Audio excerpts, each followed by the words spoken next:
A partir de agora nós estamos sendo gravados com a graça de Deus e do Espírito Santo. Mais uma aula começou. Bom dia a todos. Espero que todos estejam bem.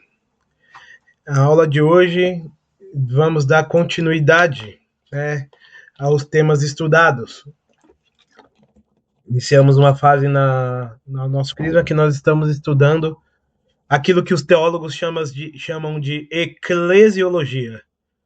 Eclésia, que é do grego, significa assembleia, que traduzindo para o português é igreja. Eclésia, igreja, né? A eclesiologia. E a gente aprendeu o que é a igreja, a hierarquia da igreja, e agora nós estamos aprendendo os 7 sacramentos da igreja. Já aprendemos sobre o batismo. A última aula, que foi sensacional, espero que todos vocês tenham visto, foi a aula sobre a Santíssima Eucaristia, certo? Aquela aula é tão importante que quem faltou vai ter que mandar um relatório muito bem feito também. Porque a igreja diz que não pode comungar do corpo e sangue de Cristo quem não distingue o pão comum do corpo de Cristo, né? A igreja dá comunhão para as crianças quando elas conseguem ter a consciência de que aquele pão não é mais pão, é o corpo de Cristo, certo? Então, vejam só, temos tudo isso diante de nós como uma importante aula que é essencial para a nossa caminhada da fé. E hoje nós vamos partir para o sacramento da cura. Falta mais um sacramento da iniciação, que é o sacramento da crisma. Só que, de propósito, nós iremos dar essa aula lá para o final, talvez essa seja a última aula, que a gente vai falar dos 7 dons do Espírito Santo, sacramento da crisma. Vamos meditar bastante sobre isso. E aí vocês vão ir receber o crisma bem conscientes daquilo que vocês estão fazendo, certo? Bem conscientes daquilo que vocês estão fazendo. Então, a crisma completa os sacramentos da iniciação, e nós vamos falar hoje sobre os sacramentos da cura, que são 2, a confissão e a unção dos enfermos. Ambos são para nos curar. Nos curar do quê? Do pecado. Nos curar das consequências do nosso pecado.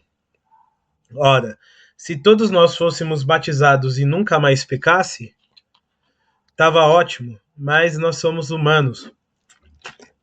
Somos fracos, somos pecadores, e logo após o nosso batismo, por diversas e diversas vezes, nós ofendemos a Deus.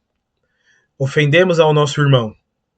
E nos ofendemos a nós mesmos, né? Porque a primeira vítima do pecado somos nós.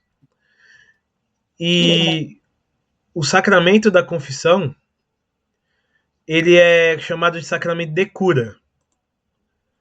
E o sacramento da unção dos enfermos, também chamado de sacramento de cura. Porém, eles estão no espectro penitencial. O que significa penitência? Um sofrimento que nós oferecemos a Deus, né? É um sofrimento espiritual, físico, que nós oferecemos a Deus. O doente, ele está enfermo pela sua própria enfermidade, né? E o pecador pode estar lá com a saúde em dia, mas a sua alma está enferma, ela está sofrendo. E, ou seja, ela precisa, então, receber purificação. Eu tô acompanhando o Rosário da Madrugada, né? Eu tô rezando o Rosário da Madrugada, mas eu tô rezando com o Instituto Reset, né? Tem o pessoal tem o time do Frei Gilson, e tem eu que sou do Instituto Reset, eu sou mais do Exército São Miguel, né? Eu gosto muito das irmãs do Reset, e foi uma pessoa lá, fundadora da comunidade Água Viva, né, que ela tinha uma doença incurável. E ela estava passando um passo a passo de como você aceitar a vontade de Deus na sua vida. Eu sei que lá no segundo passo, eu sei que o primeiro passo era aceitar, reconhecer, não brigar com Deus, um diagnóstico de câncer, um diagnóstico de doenças. Não brigue com Deus, né? Não brigue com Deus. Deus é bom a todo tempo. Alguma coisa de boa ele tem para você nessa situação, né? E a segunda coisa que ela falou, spoiler, ela se curou de uma doença incurável, certo? Ela é um milagre. Mas ela falou que parte da cura dela se passou por confessar os seus pecados. Ir até o padre e confessar os seus pecados. Existem muitos testemunhos, mas isso não é uma garantia, tá? Não é garantia. Mas a graça de Deus, ela opera onde quer e como quer. Mas existem inúmeros testemunhos de pessoas doentes da mente, do corpo, que após confessarem os seus pecados, obtiveram cura não apenas da alma, mas a cura da alma reverberou no corpo.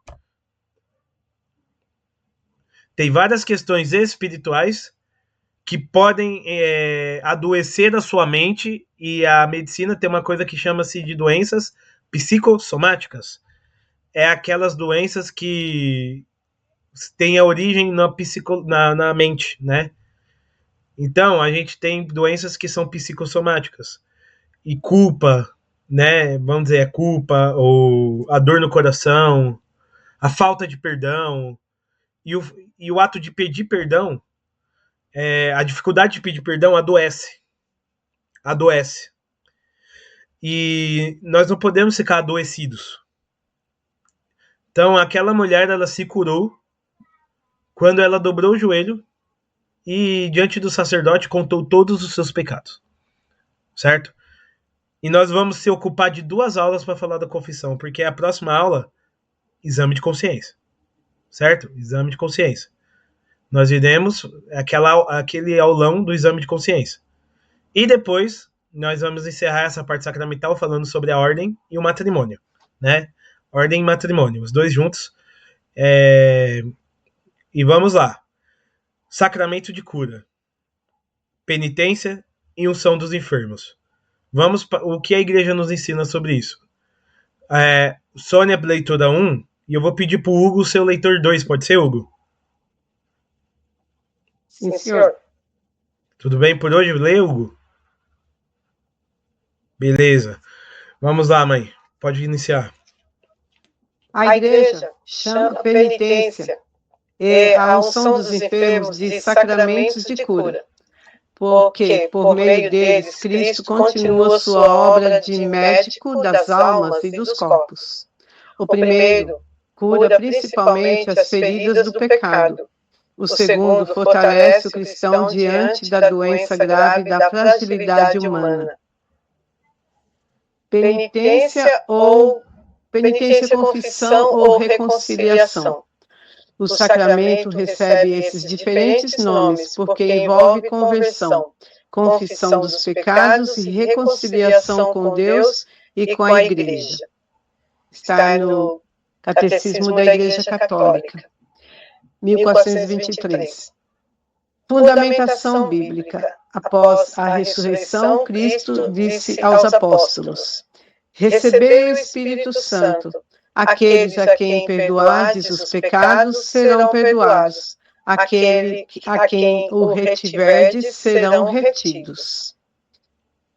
Cristo confiou aos apóstolos uma verdadeira autoridade para perdoar pecados.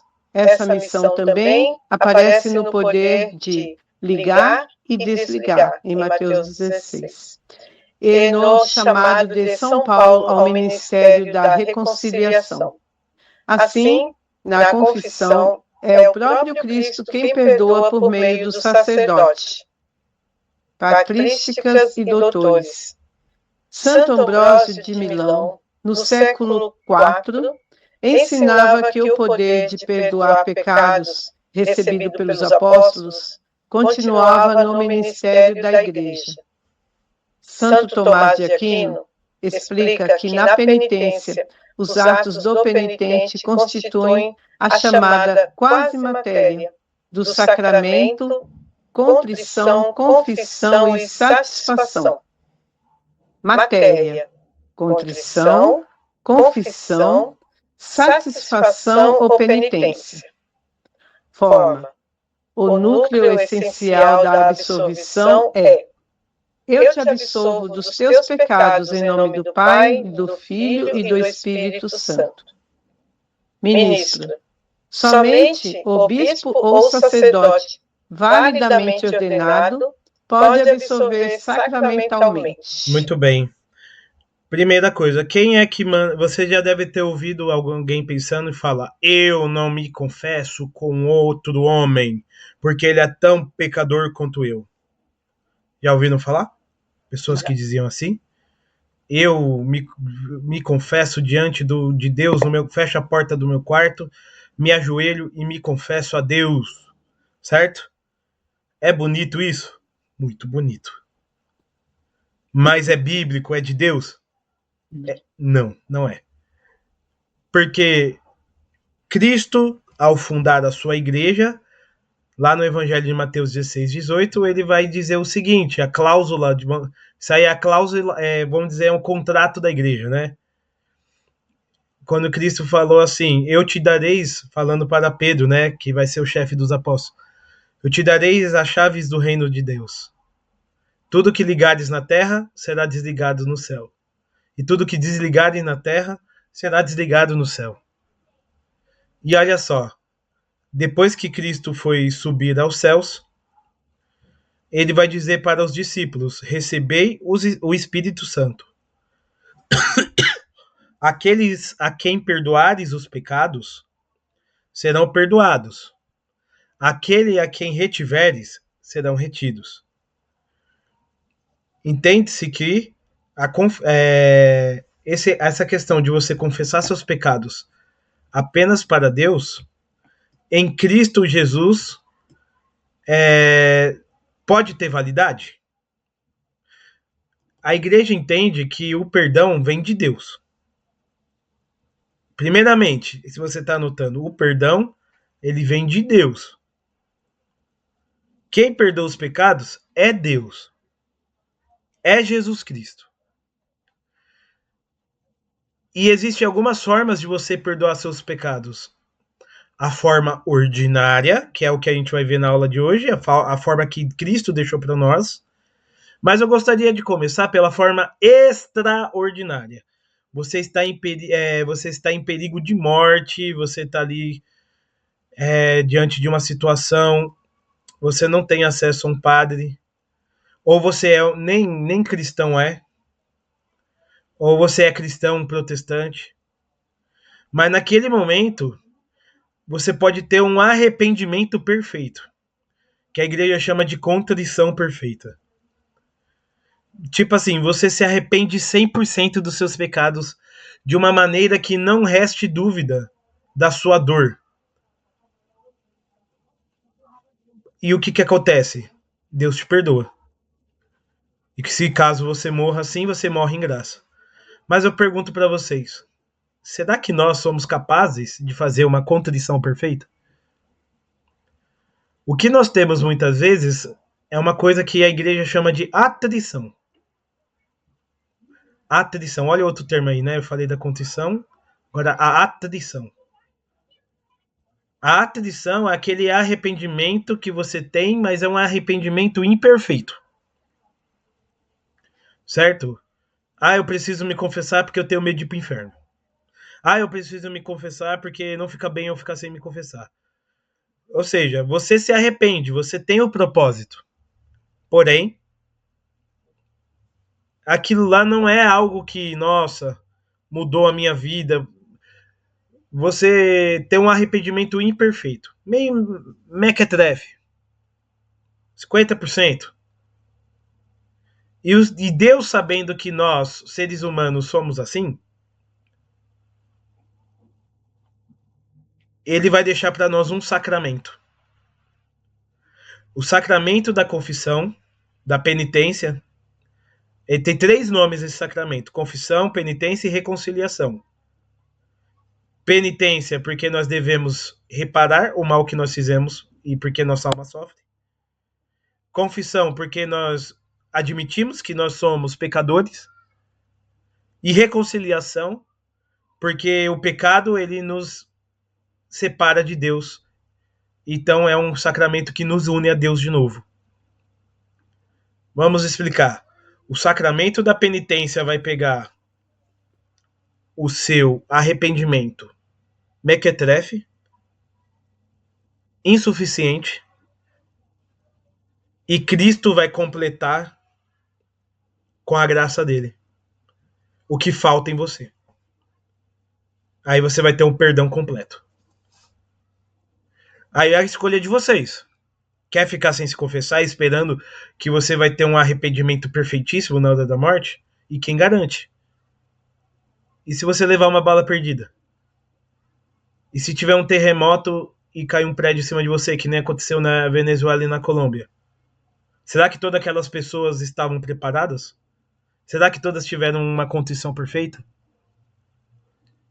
E se te der um infarto fulminante? Como que você vai ter tempo de pensar nos seus pecados? Por isso, o sacramento da confissão, ele é a misericórdia de Jesus Cristo para nós. Porque vai pegar o nosso arrependimento, simples que ele é, e completar com a graça.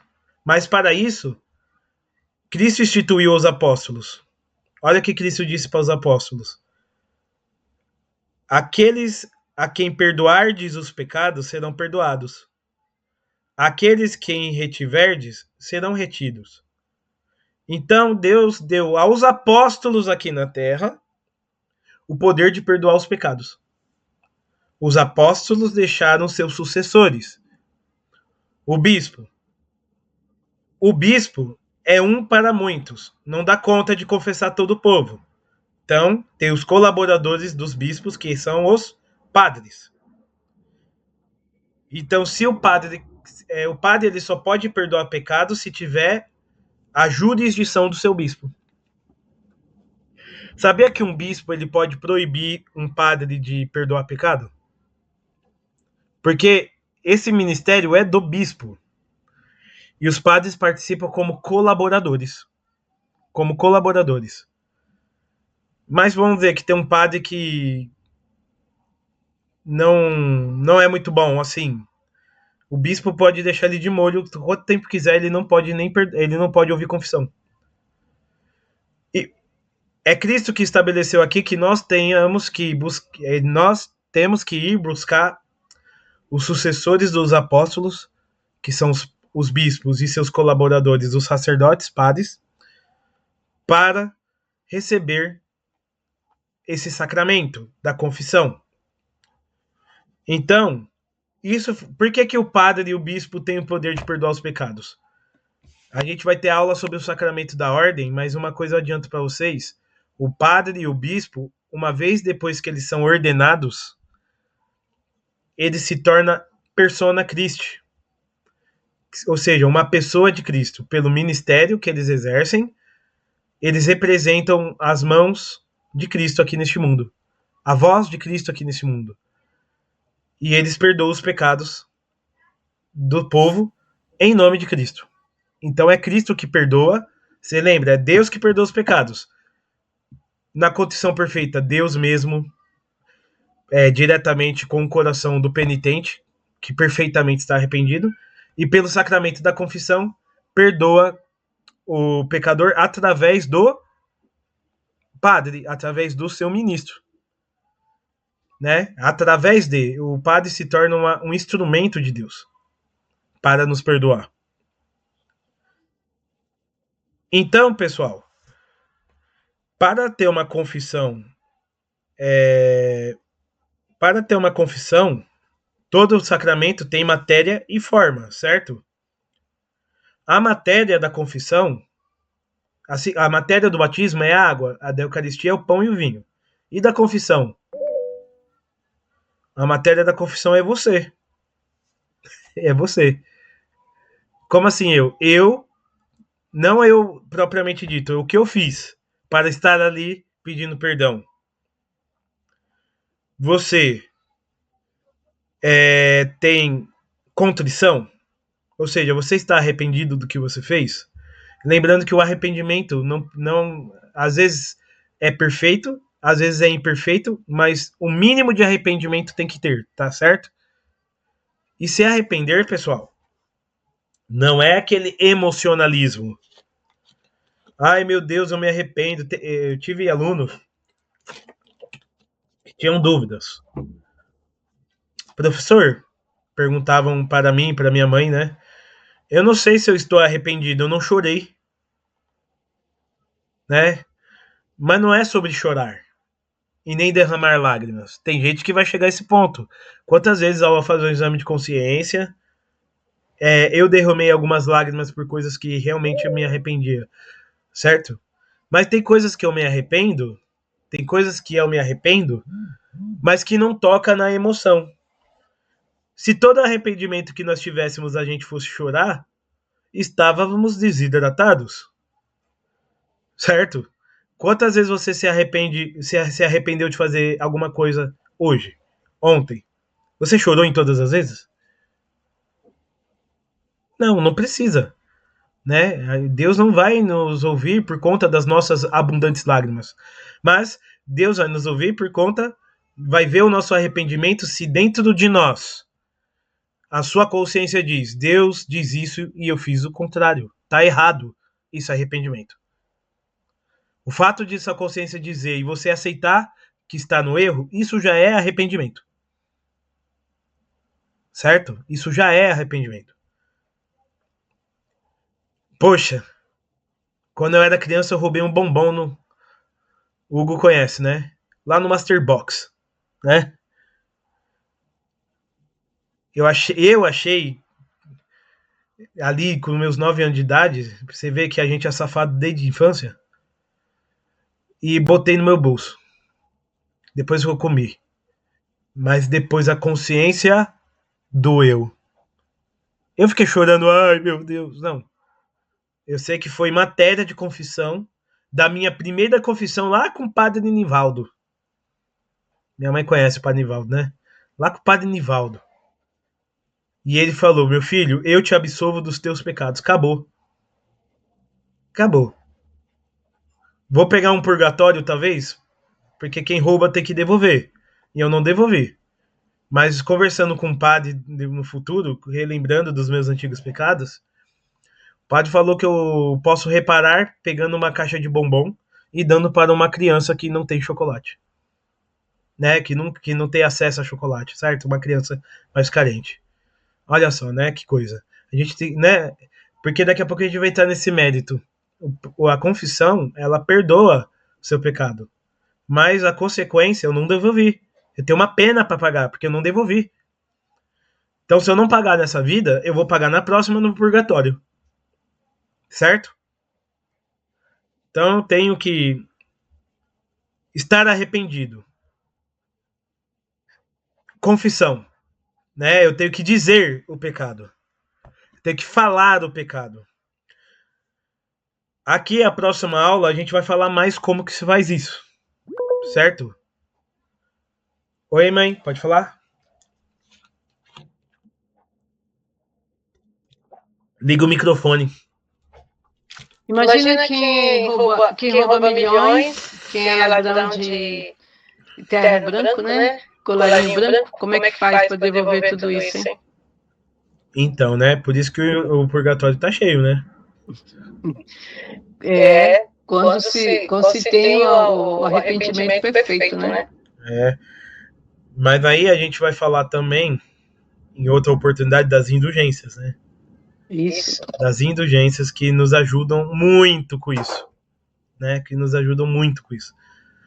Então, vejam só.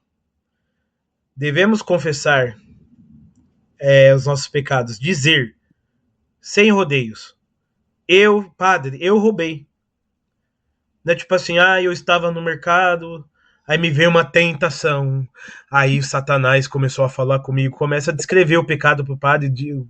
Não, gente. Tadinho do padre ter que ficar ouvindo suas lamúrias. Nada disso.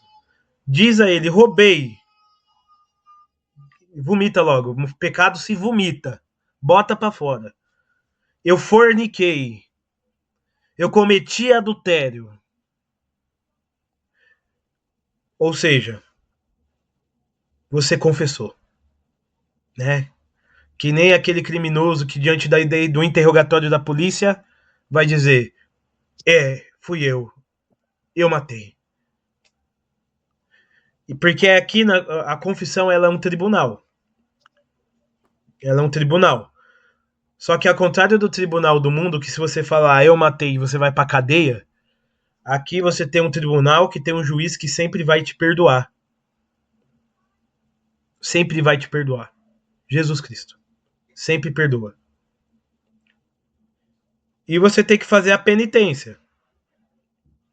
Você tem que fazer a penitência depois, que é a satisfação ou penitência.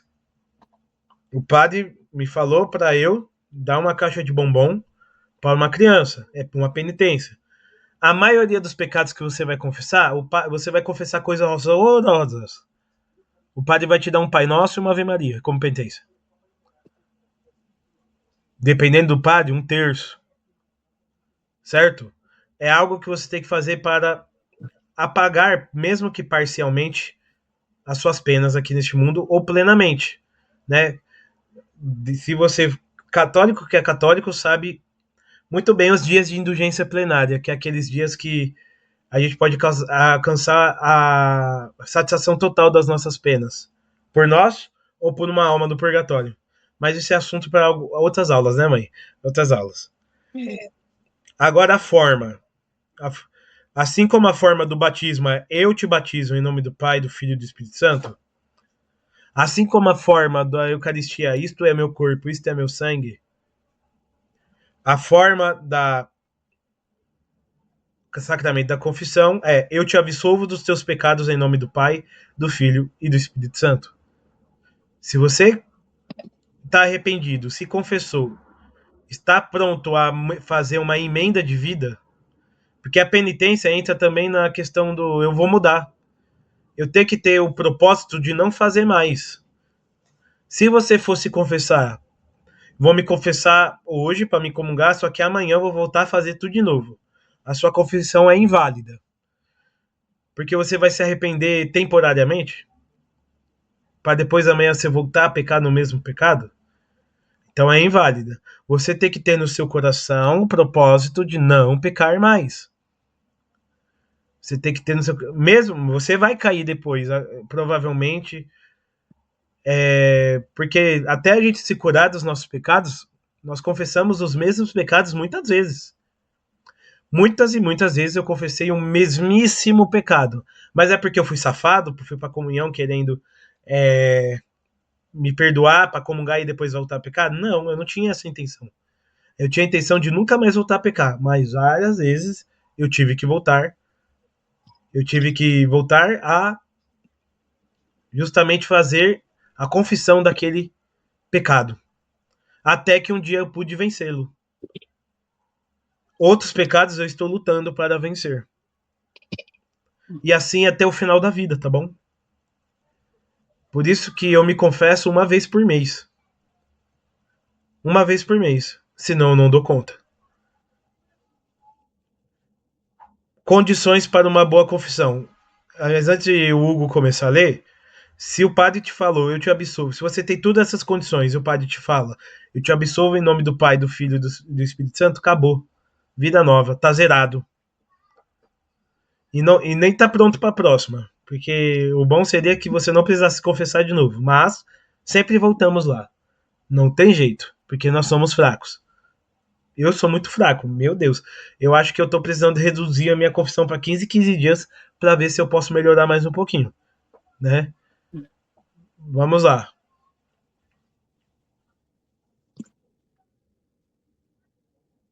Pode, professor? Pode.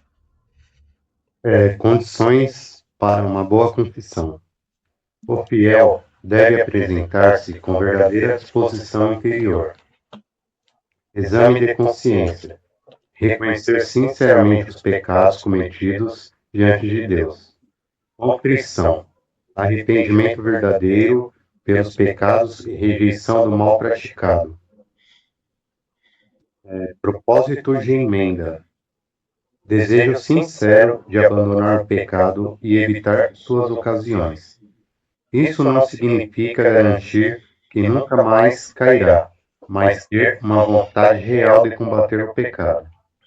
Confissão sincera. Os pecados graves devem ser confessados segundo sua espécie e número, na medida do possível. Se um pecado grave for esquecido involuntariamente, a confissão continua válida. Se for ocultado deliberadamente, falta a sinceridade necessária ao sacramento. Satisfação. O penitente deve cumprir a penitência recebida e, quando possível, reparar os danos causados. Então, pessoal, você vai se confessar. Que nem o Hugo, semana passada, perguntou, professor, onde que eu posso me confessar? Olha só, ele já tem a primeira disposição. Ele tá com uma disposição interior. Tá querendo saber onde tem. Já, aí depois, o que o Hugo vai fazer ou vocês vão fazer, né? Exame de consciência. Aula que vem, nós teremos uma aula sobre isso. É uma das aulas mais necessárias do Crisma, né, mãe? Com certeza. É forte essa aula. Porque a gente percebe o quão errado a gente tá quando a gente vai olhar os 10 mandamentos com esse propósito de não querer mais pecar, sabe? Aí eu falo para vocês, pessoal, você tá com verdadeira disposição interior, você tem que fazer um exame, você tem que examinar a sua consciência para ver o que ela te acusa. Mas muitas vezes a nossa consciência oculta os nossos erros. Por isso, a gente pega ali os 10 mandamentos e olhando os 10 mandamentos, a gente compara com a nossa vida. O que tiver de contraditório, você anota. É obrigatório anotar? Não. É porque todos vocês têm memória de elefante. Agora, eu anoto, porque eu me esqueço, entendeu? Vocês não têm esse problema. Eu tenho, né? Eu tenho. Se eu não anotar, eu vou chegar diante do padre e vou falar, padre, qual é o meu nome mesmo? Né? Eu tenho que anotar. Né? Então, eu anoto no papelzinho. Agora, tem pessoas que guardam muito bem na consciência, né? Devemos, então, depois do exame de consciência, se arrepender daquilo que a nossa consciência nos colocou. Lembrando que o arrependimento não precisa ser perfeito. Propósito de emenda. Eu desejo abandonar isso que a minha consciência me colocou. Eu não quero mais fazer isso. Eu vou mudar de vida. Não quero mais fazer isso. Eu quero mudar de vida. Eu não quero mais ofender a Deus. No futuro, talvez eu vou cair. Não sei, mas eu não quero. Eu não quero. Pode ser que a vida, as ocasiões, as fraquezas me fizeram eu cair. Mas eu não quero. Certo? A confissão sincera. Dizer seus pecados. Se tiver pecado, a gente confessa os 2 tipos de pecado. Por exemplo, você acha que todas as vezes que eu vou para a confissão é só para confessar pecados mortais? Não. Graças a Deus eu não tenho consciência de pecado mortal. Por que eu falo eu não tenho consciência? Porque talvez eu possa ter cometido e me esquecido ou minha mente ter ocultado. E a gente já sabe a diferença do pecado mortal e venial, né? Que a gente já aprendeu. Mas se eu tiver em pecado mortal, eu devo confessar, presta atenção, principalmente as pessoas que vão se confessar depois de muito tempo. Um pecado mortal, por exemplo, padre, eu não fui pra missa no domingo. Aí o padre vai perguntar, você estava trabalhando? Aí você vai falar, sim. Não deu pra ir depois do trabalho? Aí você vai falar, não, porque eu trabalho 12 por 36, então não é pecado. Ou, não é pecado, porque você é a sua profissão, certo?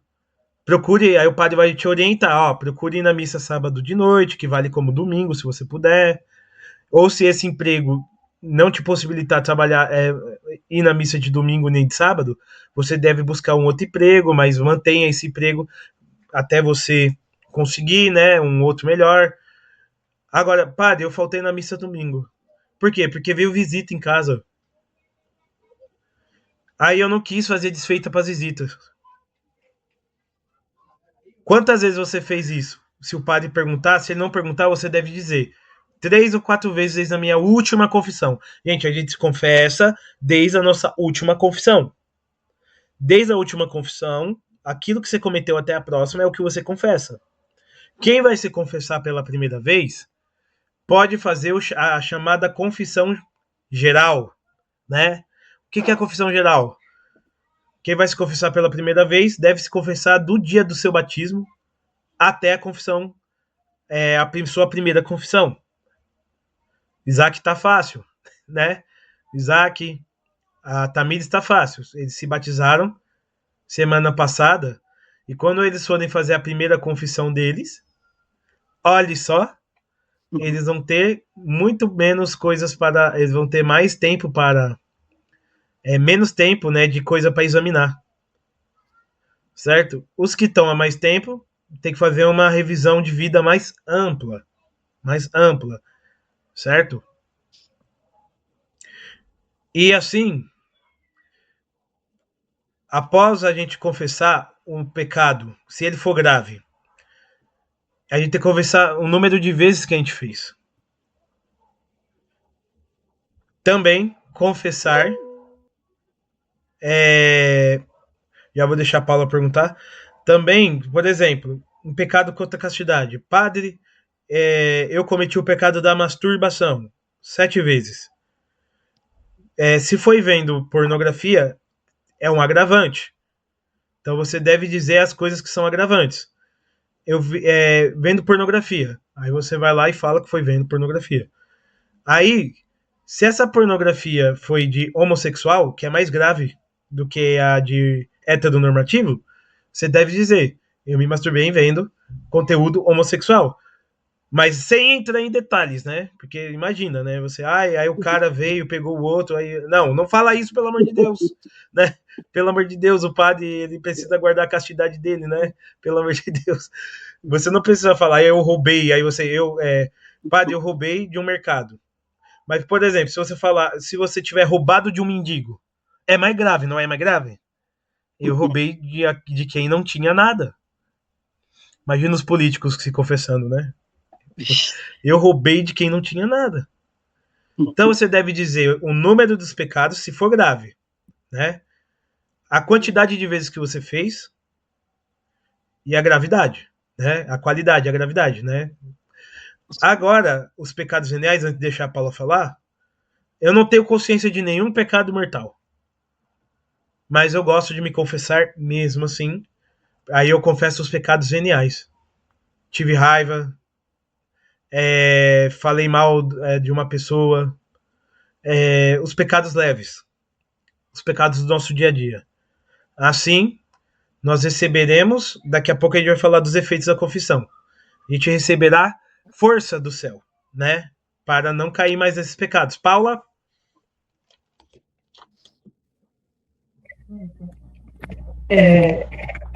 Tá me ouvindo? Sim. Igual, eu me batizei quando eu era pequena, né? E tipo, eu não vou saber quantas vezes eu cometi um pecado, por mais sim. exame de consciência que eu faça. Ah, sim. Ó, Paula, aí, você já se confessou alguma vez? Nunca. Olha só. Quando você for fazer o exame de consciência, esse é um macete para confissão geral. Cometi certo pecado. Não lembra? Então você fala muitas vezes. Tem que ter número. Então você fala muitas vezes. Né? Quantas vezes? Muitas vezes. Porque aí já é uma questão, né? Você não sabe e às vezes não vai ficar contando, né, com uma planilha. Se você perdeu a conta, muitas vezes.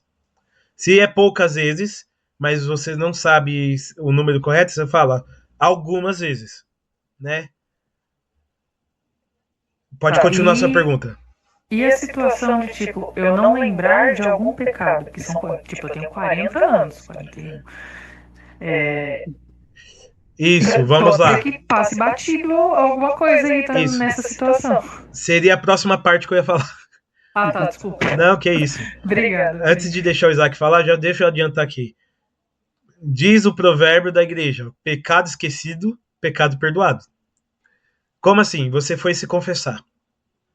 Você confessou tudo aquilo que a sua consciência te disse. Ah, mas é aquilo que está na minha inconsciência. Entrega para Deus. Você está ali Se lembra que se você está ali falando, pedindo perdão por aquilo que você se lembrou, e se esse pecado foi esquecido involuntariamente, ou seja, foi esquecido sem ser culpa sua, então ele vai ser perdoado naquela confissão. Putz, me lembrei depois. Na próxima confissão, você leva essa situação. Mas já está perdoado. Você vai levar por quê? Porque a confissão não é só você falar os pecados. Tem uma medicina na confissão. Tem uma medicina. Então, se você tem um certo histórico de doença, mas você já se curou, tem uma chance dessa doença voltar. Isso é na medicina, certo? Na confissão, você esqueceu de um pecado. Você esqueceu de se confessar, mas você já foi perdoado dele. Mas você precisa receber um remédio para que você não comece a pecar mais sobre aquele pecado que você já esqueceu. Então a gente vai falar daqui a pouco dos efeitos da confissão, que é justamente sobre isso, né? Sobre isso. Isaac? Só o fato de você ter raiva já é considerado pecado, ou o que você faz a partir desse sentimento? Não. Ó, tô triste, tô feliz, tô raiva, são emoções. É o que você faz, realmente, é o que você faz com ela. Então, por exemplo, sentir raiva. Sentir raiva não é pecado. Fiquei com raiva e xinguei alguém. Aí é pecado. Entendeu? Sentir ódio. Opa! Você tá com ódio de alguém. Eu quero que ela morra. Aí é pecado. Né? Aí é pecado. A partir do meu ódio, eu fiquei imaginando como eu poderia torturar ela numa câmara medieval. Aí, né, você tem uma situação em que a seu ódio deu asas a imaginações consentidas, é claro, né? Porque a gente pensa coisas horríveis toda hora. Maus pensamentos não são pecados, tá, gente? Mas se você ficar se saboreando de maus pensamentos, aí você tá cometendo pecado, porque você tá dando um consentimento, entendeu? Agora tem maus pensamentos que vêm na minha cabeça, principalmente quando eu tô na escola e em relação aos alunos. Né? Se meus alunos da escola estiverem vendo esse vídeo, eu amo vocês, tá bom? Mas às vezes eu já imaginei enforcando, né? Mas aí eu já imaginei jogando eles da escada, né? E aí o que eu vou fazer? Imaginar, a gente imagina, né? Mas aí eu falo, Senhor, tem de misericórdia de mim, pobre pecador. E passa, né? Agora se eu ficar lá, vou jogar ele na escada, então eu tenho que fazer uma... Aí eu fico elaborando um plano na minha cabeça. Né? Aí é pecado, né, gente? Porque você já tá, né, dando asas para essa situação. Gente, conhecer seus pecados é conhecer a si mesmo. Conhecer os seus pecados é conhecer aquilo que você é. E aquilo que você pode ser ao largar esses pecados. Parte daquilo que nós não somos, que nós não alcançamos na nossa vida, até na nossa vida profissional, nos nossos objetivos, muitas vezes é um pecado que está nos escravizando, que nos impede de subir na vida. Então, não está aqui no texto, mas tem essa parte meio coach, né? Aquilo que é pecado na sua vida está impedindo você de prosperar, irmão. Né? Ficou muito protestante isso, né? Mas é verdade. Mas é verdade. O pecado, ele impede a gente de ter visão clara das coisas. E quanto mais a gente combate os nossos pecados, mais, meus irmãos, nós temos clareza espiritual, mental, e a gente vive melhor. A gente vive melhor. Mãe, efeitos da confissão.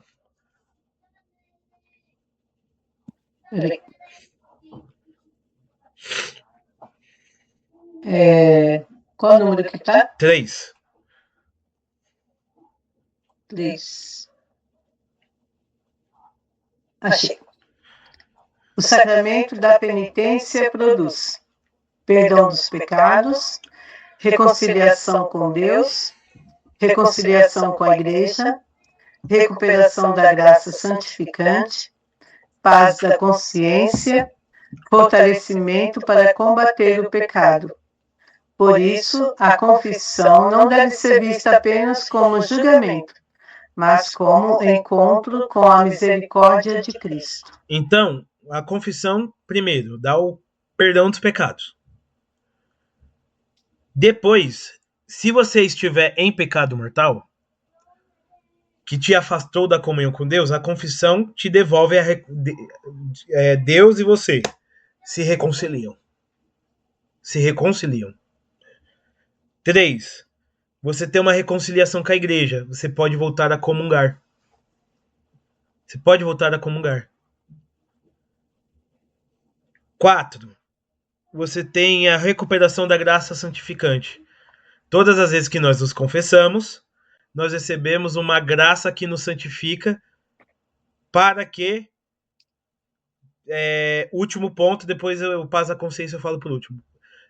A gente tenha fortalecimento para combater o pecado. Por isso que quando você esqueceu de um pecado e se lembrou depois, não fique, meu Deus, não valeu. Não, valeu, né? Valeu. Mas aí você vai lá e na próxima confissão, você anota no papel para não esquecer, diz isso. Por quê? Nossa, eu me lembrei que quando eu era criança, eu roubei um bombom, né? E eu esqueci de confessar esse pecado. Aí você vai receber uma força para que você não roube mais. Nunca mais, no futuro. A confissão frequente, ela previne pecados futuros. Ela é uma vacina. Certo? Por isso que a gente só não confessa só pecados mortais. Podemos confessar os pecados esquecidos, podemos confessar pecados veniais, certo? E de qualquer forma, todo mundo tem alguma coisa para confessar. Todo mundo tem alguma coisa para confessar, certo? Para tal, gera depois o último, que é a paz na consciência. Quem se confessa sabe que ao sair dali, você sai mais leve que uma pena.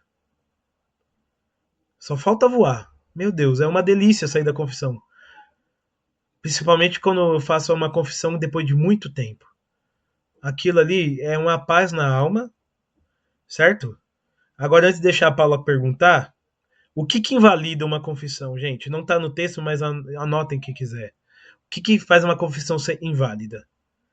Esconder pecados de propósito. Você está lá diante do padre.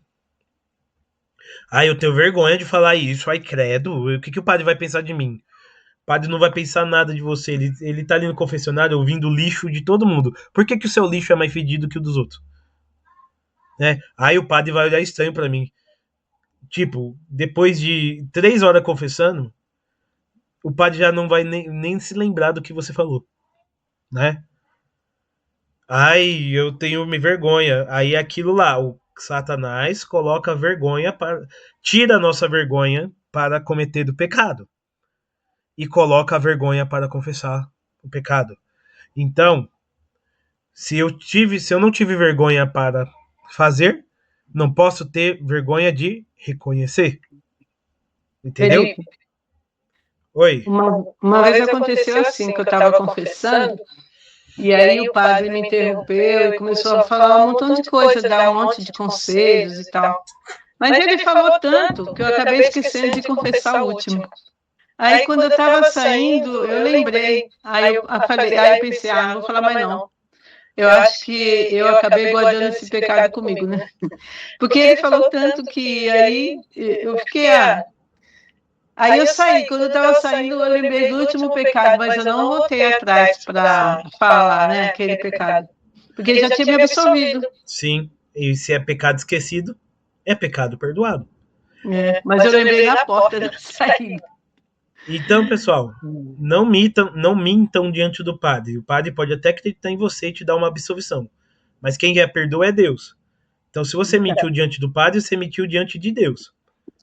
Então, isso torna o sacramento inválido. E o segundo que torna o sacramento inválido é quando você vai sem propósito de mudar.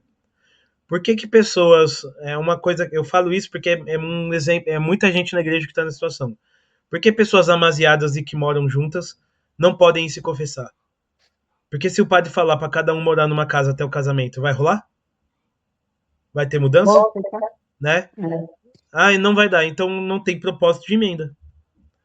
Agora, é aquilo que eu falei. Essas pessoas amasiadas numa direção espiritual com o padre da paróquia fizeram o propósito de viverem como irmãos até a situação deles se resolver, né? Ou seja, sem ter relações sexuais, morando, aí eles podem se confessar e comungar, inclusive.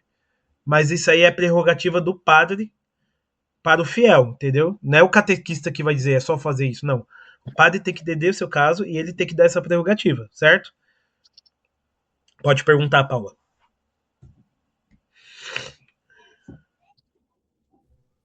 Nossa, Felipe, eu esqueci a pergunta. Pergunta esquecida, pergunta perdoada. Ah, tá, não, lembrei. Você comentou, vamos supor, tem pessoas que falam, eu não vou me confessar com o padre, mas eu me confesso em casa, né? Que isso não é válido perante Deus, né? O pecado não é perdoado. Mas igual, eu, por exemplo, como comentei, eu não posso me confessar. E aí você dá um exemplo. Você falou em relação a pensamentos ruins, essas coisas. Muitas vezes eu acordo, eu estou dormindo, acordo no meio da noite com muitos pensamentos ruins. Ou mesmo durante o dia, né? Eu percebo que eu estou pensando coisa que eu não deveria pensar. E nesses momentos, para parar de pensar nisso, eu começo a orar. Geralmente eu oro uma Ave Maria, às vezes até duas ou três, que é para tirar realmente a situação da minha cabeça. Nessa situação em que eu não posso, né, porque de certa forma eu estou impedida ainda de confessar, estou buscando a permissão, mas que eu não posso confessar e que eu faço isso, nessa circunstância, acaba tendo algum tipo de perdão, acaba sendo, vamos supor, amenizada a situação? Sim, porque não é o perdão do sacramental, mas Deus, ele ajuda as pessoas. Jesus veio buscar a ovelha perdida, né? E a ovelha perdida, enquanto o pastor não acha ela sente medo, berra pedindo ajuda do pastor, certo? Então, quando o pastor encontra a sua ovelha perdida, ele leva de volta para o redil. Por que eu estou falando essa parábola? Se você não pode se confessar, você é esta ovelha que Jesus está buscando a Cristo e Cristo está te buscando.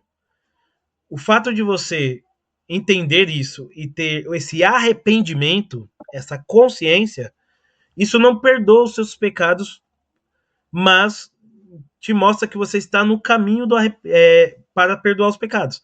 Vamos dizer que você esteja numa situação de vida ou morte.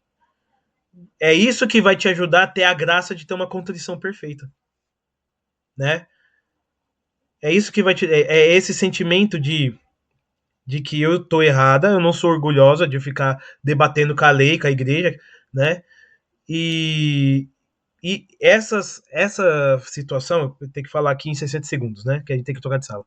Essa situação, Paula, só demonstra que você tá buscando o arrependimento, tá buscando fazer as coisas certas. Você já tem tudo para se confessar, só falta, né? Só falta o que falta, né? Só falta o que falta, só você sabe, né? Só falta o que falta. E quando chegar esse momento, vai ser perfeito para você. Você já tem todas as condições. E Deus vai te ajudar com uma graça, né, para te sustentar até chegar esse momento, porque Deus sabe do seu processo. Deus entende, Deus sabe da sua vida, certo? Então, você está arrependida, quando o perdão de Deus chegar, você vai ver os efeitos da confissão na sua vida, certo? É que eu não posso entrar em detalhes aqui com todo mundo, nessas coisas, né? Por isso que eu não. Mas aí você pode conversar com a minha mãe ou comigo no privado, né?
Opa, acho que agora vai.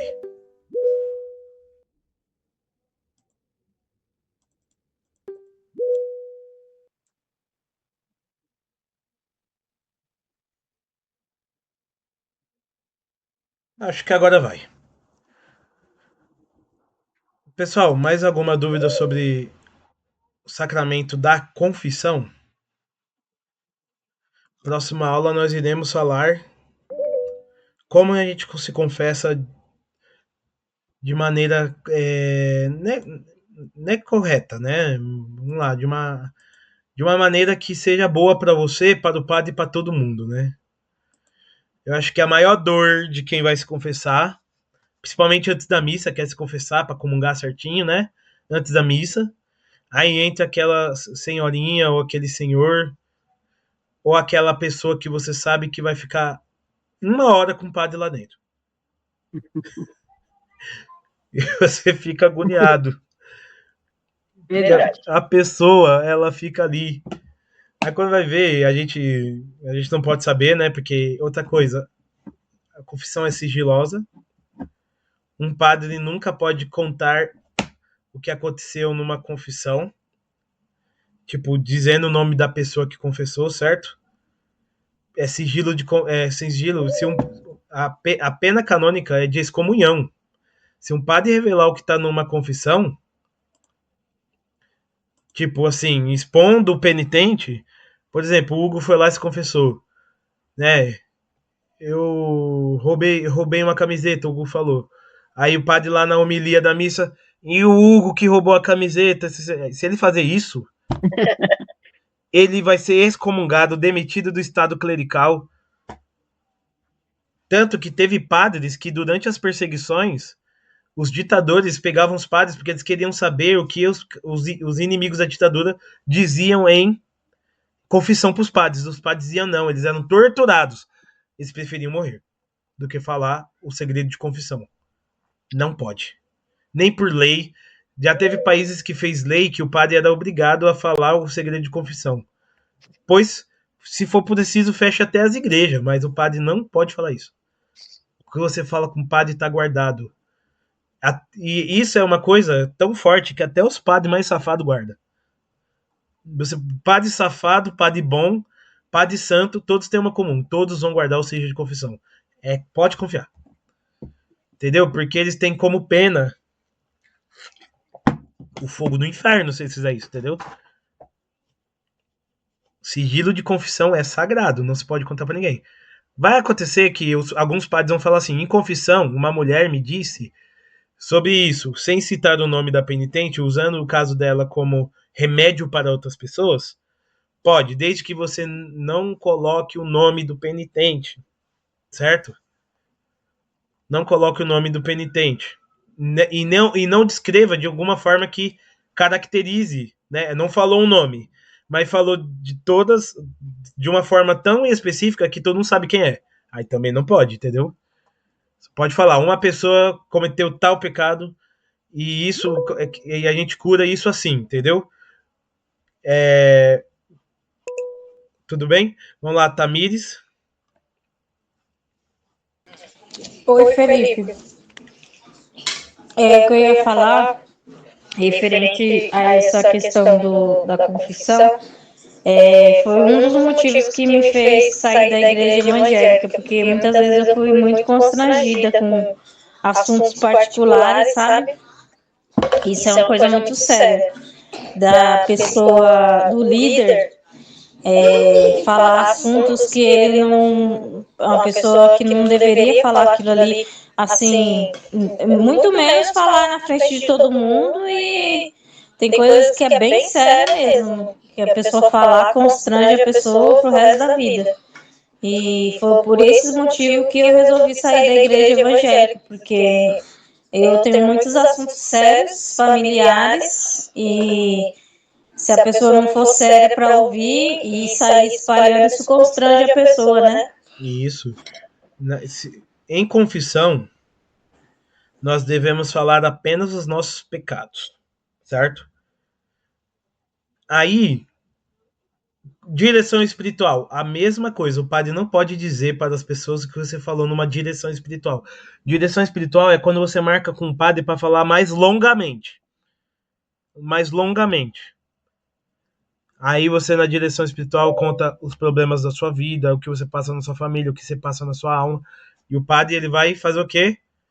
Ele vai dar direção para sua alma, vai dar direção para sua vida. Ambos os casos é sigilo, né? E aqui na Igreja Católica nós respeitamos o sigilo. Respeitamos o sigilo. Porque é o sagrado da pessoa, entendeu? É o sagrado. E é isso.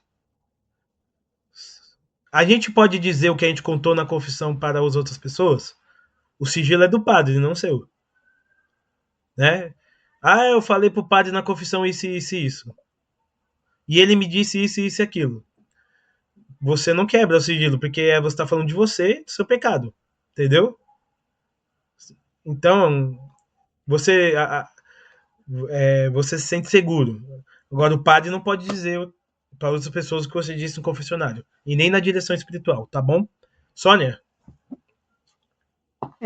Assim, aconteceu um caso aqui no meu bairro, onde uma menina ela foi lá e confessou o pecado dela para o padre, e o padre foi lá e falou do pecado dela para todo mundo. Só que foi tão explícito, do jeito que você falou, né, que todo mundo soube que era ela. E ela ficou muito envergonhada, e ela acabou saindo da paróquia, e ela se viu meio que perdida e entrou no espiritismo. Você vê? Depois ela ainda pegou uma doença e faleceu. E ela morreu com 22 anos e morreu sem confissão. Você vê que como o padre pode ser o demônio se ele não obedece à igreja? Aconteceu tudo isso. Isso aí caberia uma pena canônica.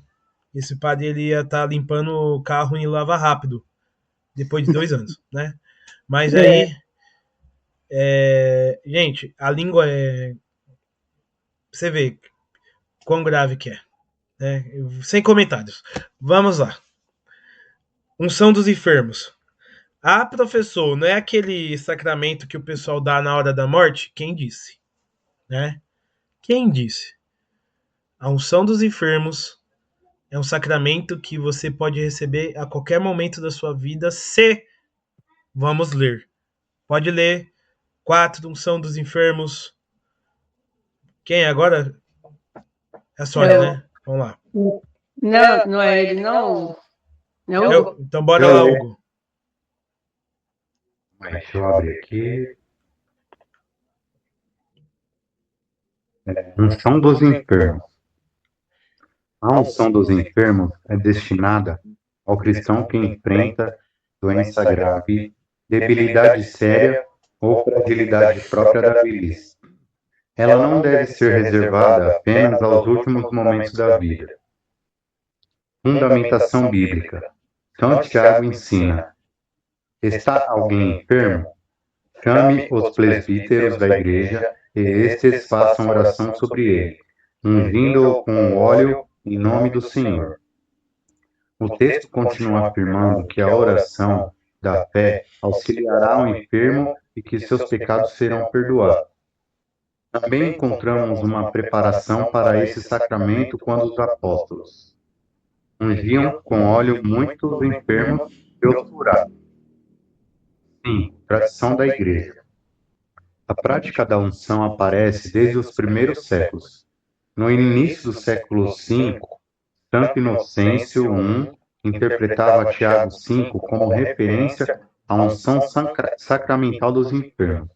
Também São Cesário de Arles, no século VI, eu acho, recomendava aos cristãos enfermos que recorressem aos sacerdotes da igreja para receber oração, Eucaristia e a Santa Unção.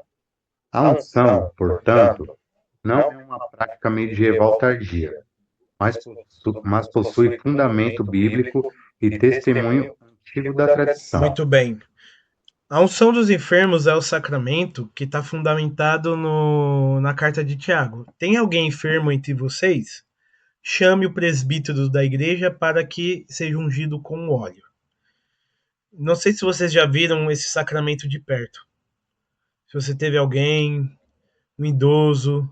Mas normalmente, como os sacramentos eles têm vários nomes, isso aqui também é chamado de extrema unção, né? Aí ficou com aquele ar, extrema unção, né?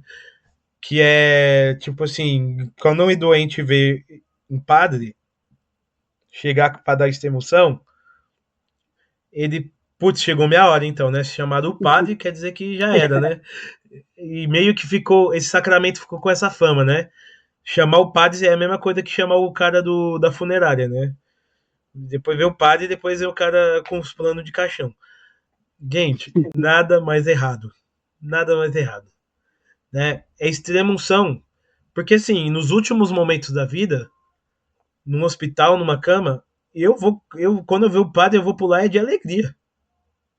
Eu vou falar, meu Deus, que graça. Eu vou morrer na graça de Deus. Eu vou pro céu, né? Eu vou ficar menos tempo no purgatório, porque um padre tá vindo me dar a unção. A unção. Mas não precisa estar com o pé na cova para receber a unção. Doenças graves, crônicas. Vamos lá, você tem um câncer.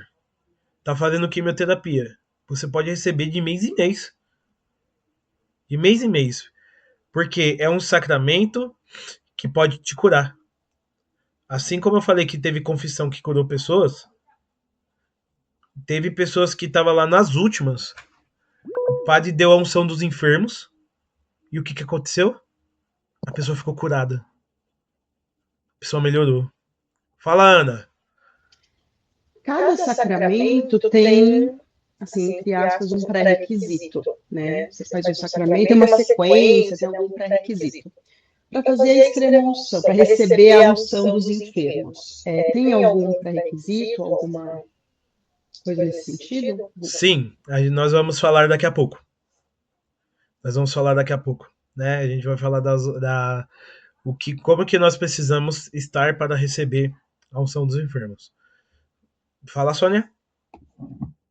Tem um testemunho sobre a unção dos enfermos quando a sua irmã Juliana ela foi atropelada, né? E aí, na hora, por sorte, por graça, tinha dois padres próximos, né?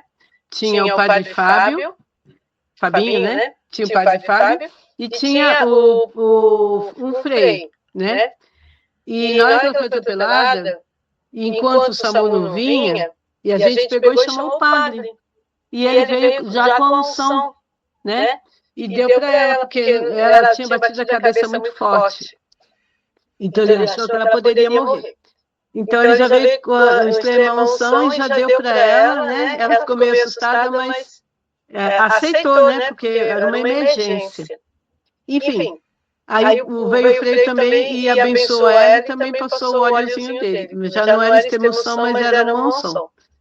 Aí ela foi para o hospital e, no final das contas, na cabeça não deu nada, onde a pancada foi maior e o joelho dela, né, ficou ruim, mas enfim, ela curou do joelho, curou assim de um modo perfeito. E até você sabe que hoje ela é corredora e ganha muitos troféus, pódios e tudo com aquele joelho que ela foi extremamente machucada quando ela foi atropelada.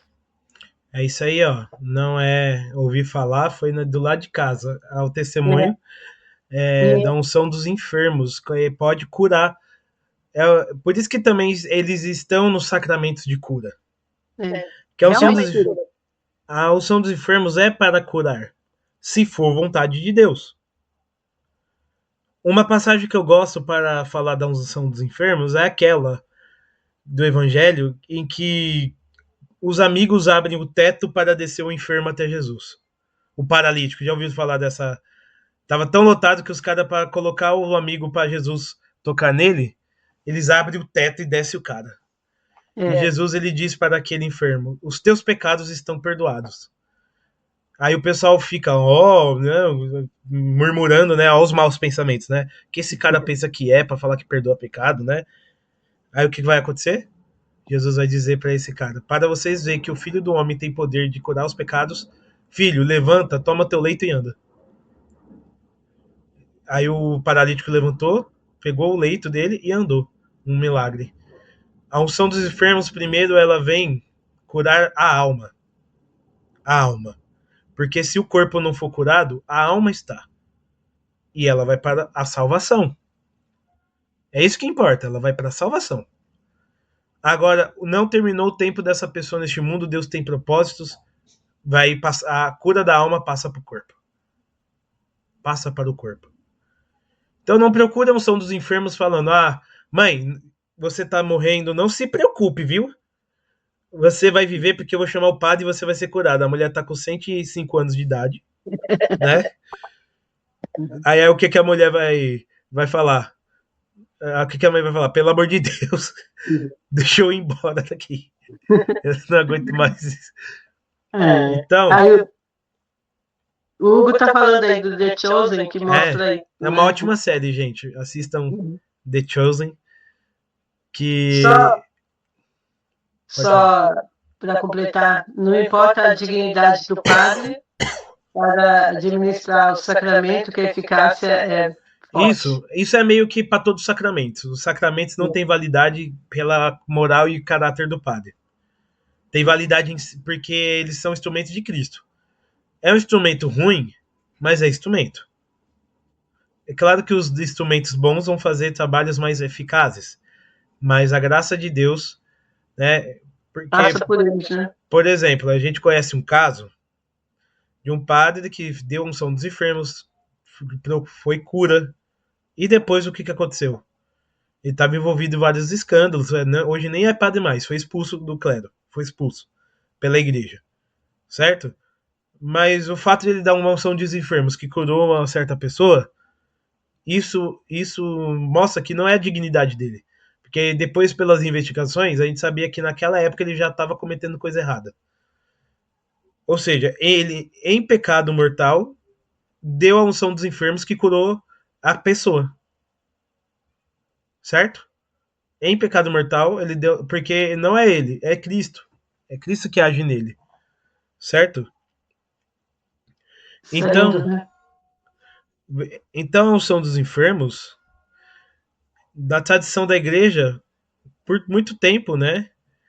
É aplicada aos enfermos, aos doentes, aos agonizantes. Esses é a extrema unção, né?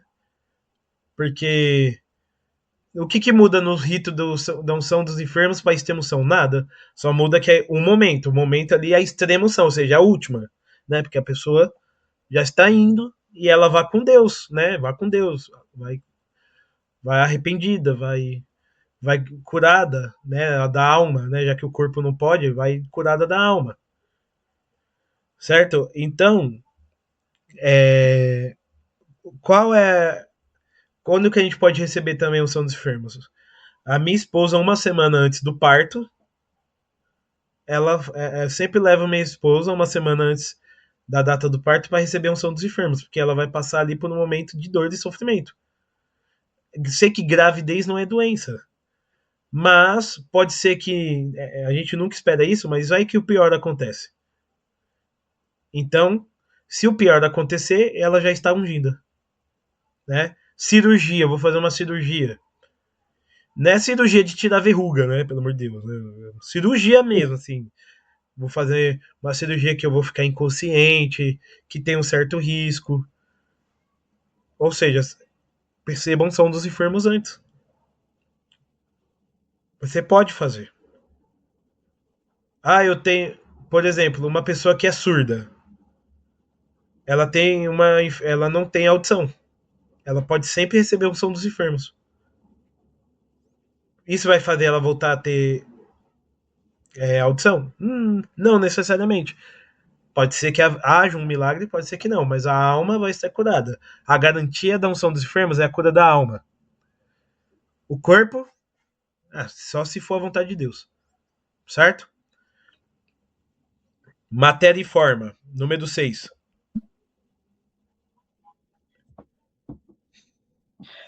Matéria e forma. O óleo dos enfermos, abençoado, segundo as normas da igreja, no rito romano, o sacerdote unge normalmente a fronte e as mãos do enfermo. Forma. É a oração sacramental pronunciada pelo sacerdote durante a unção, pedindo o auxílio do Espírito Santo, a graça, o perdão e a salvação do enfermo. Ministro. Somente o bispo ou sacerdote administra validamente a unção dos enfermos. Diáconos e ministros extraordinários podem visitar os enfermos e levar-lhes a comunhão, mas não podem administrar a unção. Vamos lá. Como que a matéria desse sacramento é o óleo. E é o óleo dos enfermos. Existem 3 óleos sagrados na igreja. O óleo do batismo, Isaac recebeu, né? O Isaac e a Tamires recebeu o óleo do batismo antes de serem batizados. Cheiroso o óleo, não é? É cheiroso, bem cheiroso.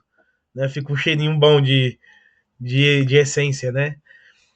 O óleo do crisma, que o Isaac e a Tamires receberam, também vão receber de maneira mais eficiente. E todos vocês também, no dia do crisma. E ter o óleo dos enfermos. O óleo dos enfermos, ele é justamente para a unção dos enfermos. Esses 3 óleos, eles são consagrados uma vez por ano, na missa dos santos óleos, que é na quinta-feira. Na quinta-feira santa de manhã ou na quarta-feira santa à noite. Onde todo o clero se reúne para fazer a bênção desses óleos. Esses óleos são utilizados com validade de 1 ano, né? E todo padre tem que ter. Todo padre tem perto. Tem padre que anda com uma maletinha. Nessa maletinha, toda vez que o padre vai à rua, ele tem que estar com essa maletinha. Se não está, aí já é imprudência, porque o padre que é padre já sabe que qualquer momento é momento. Né? Qualquer momento. Que nem esse padre que atendeu minha irmã, ele estava preparado. Ele estava andando na rua, viu o atropelamento e já chegou para oferecer o sacramento. Olha que legal. Esse óleo, ele significa unção do Espírito Santo. Toda vez que passa esse óleo, é unção do Espírito Santo. Pedindo agora a forma para que o Espírito Santo dê a graça, o perdão e a salvação dos pecados do inferno. A fórmula é assim, ó. Por esta santa unção e pela sua infinita misericórdia, o Senhor vem em teu auxílio, com a graça do Espírito Santo, para que liberto dos teus pecados, ele te salve e na sua misericórdia alivie os seus sofrimentos. O padre reza isso ungindo as mãos do enfermo e a fronte, né? E a fronte. Aí tem algumas pessoas que são assim, nossa, e se? Teve uma pessoa que já perguntou, e se o enfermo não tiver as 2 mãos? Só na fronte, né? Se ele não tiver fronte, aí não tem como, ele não tá vivo, né? Não tem cabeça, né? Algum tipo, né? Meus alunos de 6º ano, né? Eu falo qualquer coisa a eles, e se acontecesse isso, e se aquilo? Aí já vai, né? Então, somente o bispo e o sacerdote pode dar unção. O diácono não pode e nem os ministros da comunhão. Somente bispos e padres, certo? E quem pode receber a unção? 7. Vamos aí, vou responder a Ana. Ana, tá escutando bem? Porque agora a gente vai responder a sua dúvida. Tô aqui, tô amigo. Vamos lá. Quem é que lê agora? Eu? Pode ser eu, madrinha. Pode ler. É 7. Quem pode receber unção? Pode recebê-la o fiel que se encontre seriamente enfermo ou debilitado pela velhice. O sacramento pode ser repetido caso o enfermo se recupere e posteriormente enfrente outra doença grave. Durante a mesma doença, seu estado se agrave. Não é necessário esperar a pessoa entrar em agonia. Então pode receber a unção dos enfermos todos os que estão gravemente doentes. Agora, Ana, por exemplo, a pessoa tem que a pessoa tem que ser católica, né? Tipo, vamos lá, um protestante ou uma pessoa de outra religião. É católica de batismo? É que é católica de batismo? Então, ela pode receber a visita do padre, só que o padre ele vai falar: você se arrepende de seus pecados? Você se arrepende de estar em outra religião? A pessoa, não, então o padre vai dar o som do quê? Se a pessoa não, é porque aqui é um sacramento penitencial. Necessita que a pessoa se arrependa, assim como o sacramento da penitência, né, da confissão. Certo? Agora tem outro caso. A pessoa é católica, apostólica romana, tudo certinho. Porque esse sacramento pressupõe que o doente queira. A pessoa é católica, apostólica romana, tudo certinho, mas está em coma. Como que ela vai querer se ela está em coma? Por isso que é necessário o doente deixar avisado a família. Eu quero um padre. Eu quero receber um padre. Ou, se ele não disse, todo mundo sabe que pela vida que ele teve de católico, ele iria querer. Felipe, isso aconteceu com a minha mãe, sua avó. Ela pediu o padre e não deu tempo. Quando o padre chegou, ela estava entubada. Mas aí ela recebeu o sacramento. Sim. Então, não precisa. Agora, uma pessoa que é católico, tudo mais, e não está numa vida correta e entrou em coma. Aí o padre vai administrar o sacramento sob condição. O que é sob condição? Não se sabe, a gente não está dentro das pessoas para saber se elas querem ou não querem. Então, se a pessoa quer, ela recebe. Se vai ter efeito ou não, ela com Deus. Ela com Deus. A gente não precisa. Não, é errado, tipo assim, eu não vou dar o sacramento para essa pessoa. Né?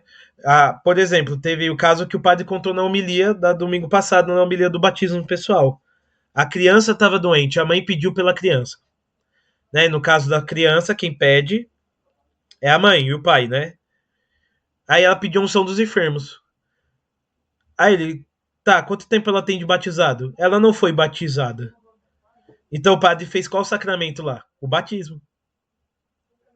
Né? Ele fez o batismo.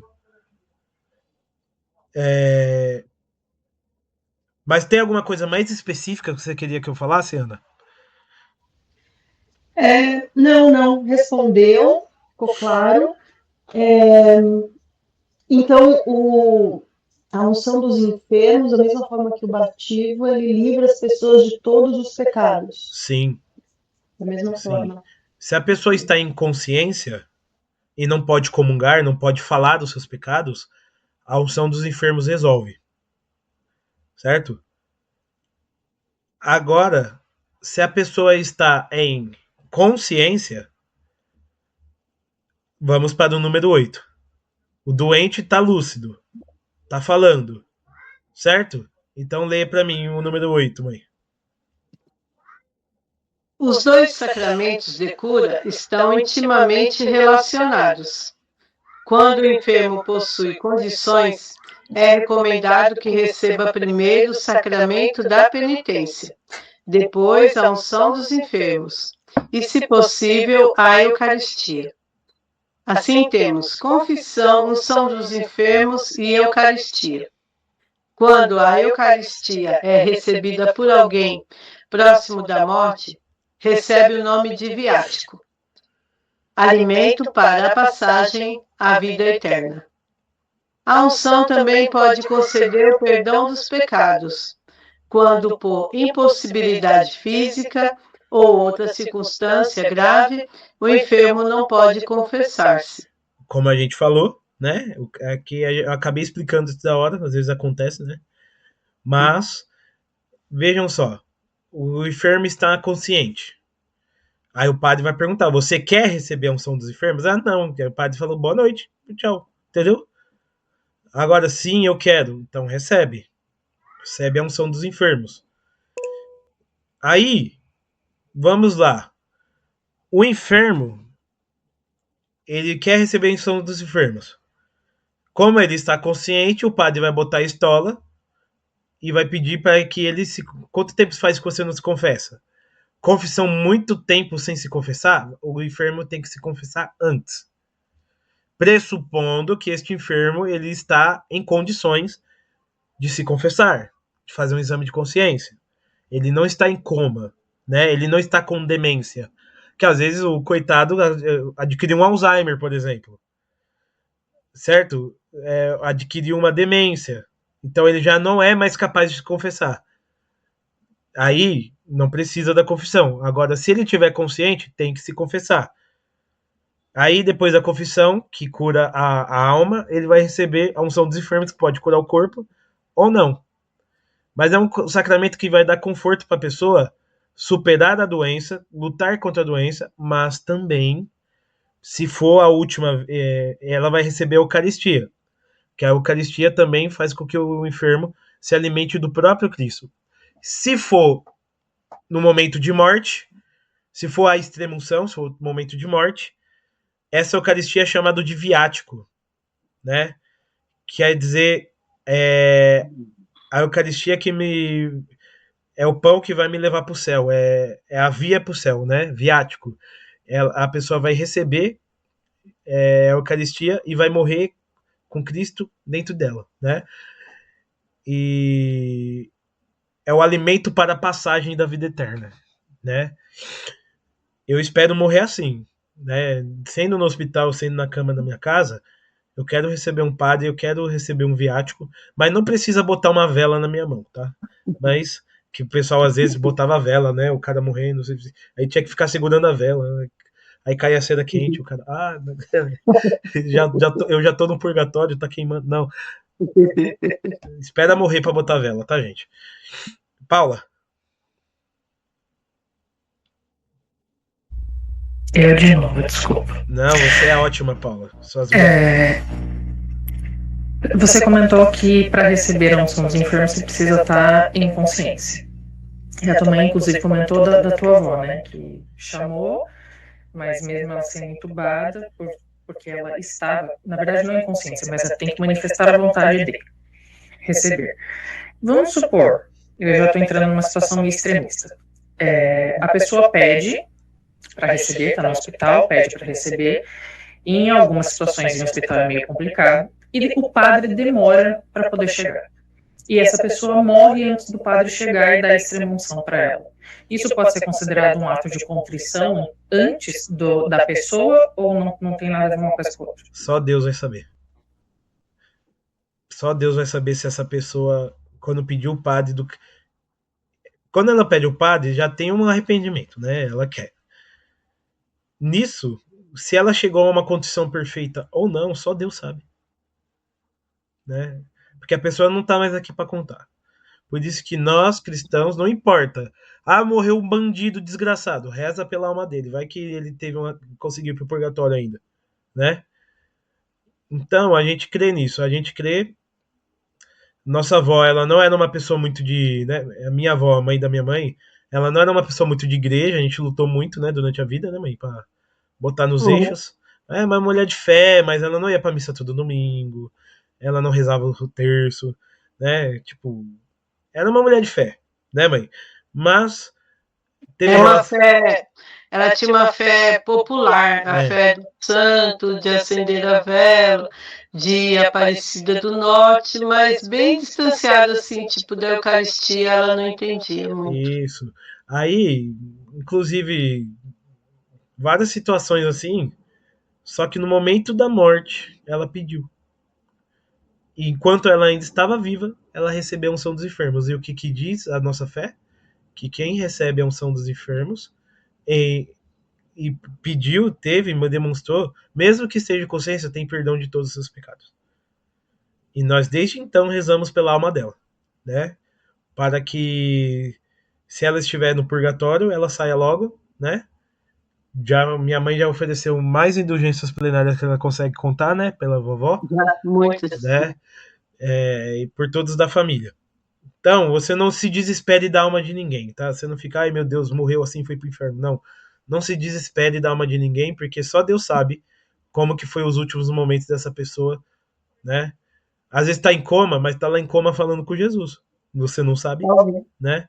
Você não sabe. Quantas pessoas acordaram de coma falando e acordaram convertidos porque tiveram uma experiência de quase morte, né?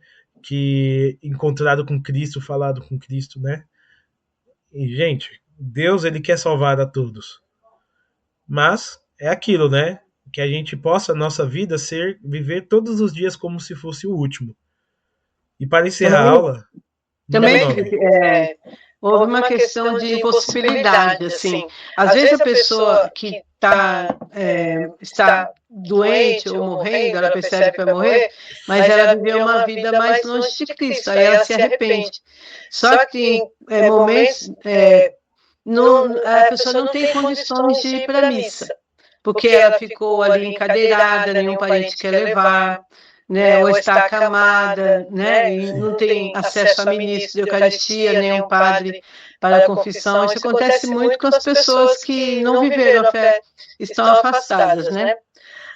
No caso da minha mãe, ela falou assim, eu queria ir para a missa, Sônia, mas ela já estava assim, faltando um ano para falecer, né? Mas agora eu não posso, porque eu fico tossindo tanto que as pessoas olham para mim e pensam que eu estou com Covid, né? Então ela não ia, porque ela tinha acesso de tosse terrível e não conseguia assistir a missa, porque todos ficavam com medo dela na tosse. Então cada caso é um caso, né? Isso, cada caso é um caso.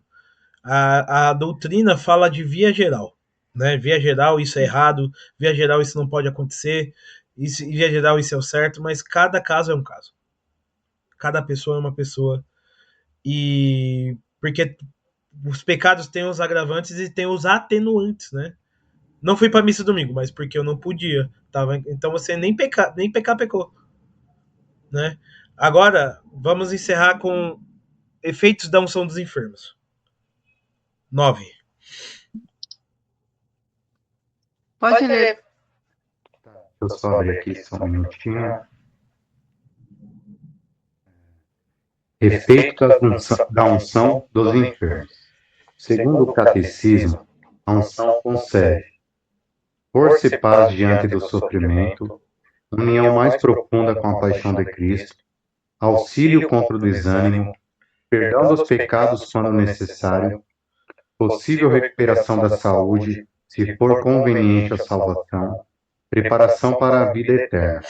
A finalidade principal não é necessariamente obter uma cura milagrosa, mas fortalecer espiritualmente o cristão e uni-lo a Cristo em sua enfermidade. Muito bem. Então, se você for receber a unção dos enfermos ou conhecer alguém que vai receber, você fale para ela: ai, a pessoa recebe a unção dos enfermos, filha, você tá doente. Não, porque aí o padre vai encomendar minha alma, eu vou morrer. Não. Você fala: a unção dos enfermos serve para você ter paz diante dessa cruz que você está passando. A unção dos enfermos vai fazer com que o seu sofrimento se une ao sofrimento de Cristo. Cristo sofreu na sua morte, foi flagelado, crucificado, e você está sofrendo também. Une seu sofrimento com o sofrimento de Cristo.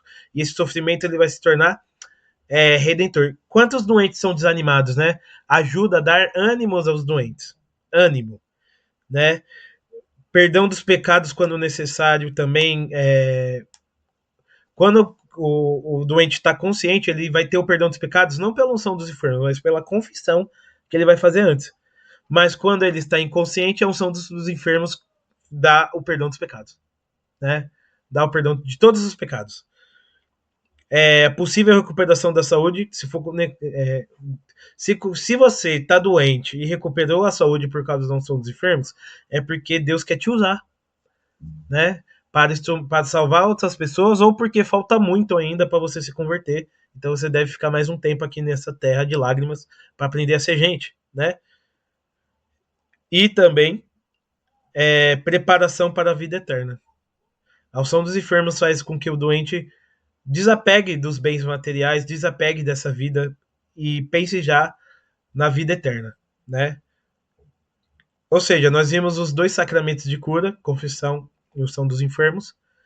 Isso é de cura porque nós estamos doentes. Precisamos ir ao médico dos médicos, que é Jesus. Jesus é o médico dos médicos. E finalizo com aquela frase que Jesus disse, eu não sei qual é o evangelho, porque eu não fico decorando. A gente não precisa ser que nem protestante, no versículo tal, capítulo tal, não.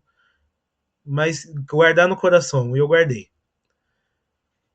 O médico não vem para os que estão saudáveis. O médico vem para aqueles que estão doentes. Assim, o Senhor não veio salvar os justos, mas veio salvar os pecadores.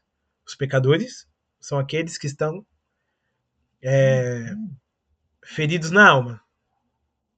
Os pecadores são os que estão feridos na alma.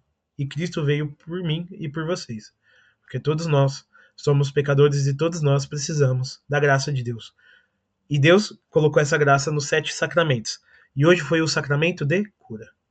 Muito obrigado pela atenção de vocês, pelas perguntas. E eu vou encerrar aqui a gravação, pessoal do YouTube. Muito obrigado pela audiência.